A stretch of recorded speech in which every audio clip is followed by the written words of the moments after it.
Skill பேரடாக்ஸும் இதுலேருந்து தான் வருது. ஏஐங்கிறது நிறைய ஒர்க்கர்ஸ்க்கு ஹெல்ப் பண்ணுது அப்படின்றாங்க. ஆனால் 40%க்கும் மேலே ஜாபை வந்து அது ரொம்ப வேர்சன் பண்ணுது அப்படின்னு பயப்படுறாங்க.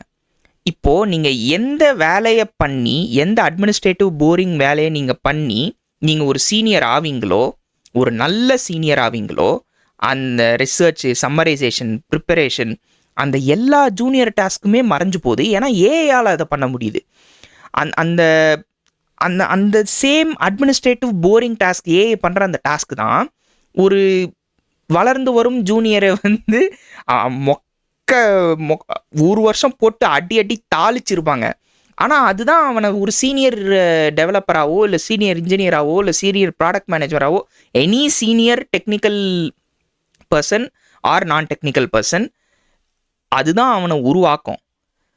ஸோ இந்த ப்ரொடக்டிவிட்டியை நான் சேஸ் பண்ணுறேன் அப்படின்ட்டு அவங்க கம்பெனிஸ் எல்லாருமே அவங்க சொந்த கம்பெனிஸில் ஒரு எக்ஸ்பர்டீஸ் பில்ட் பண்ணுறதுக்கான ஒரு ஏணியை கட்டவே மறந்துட்டாங்க. அந்த ஏணியவே வைக்கலைங்க.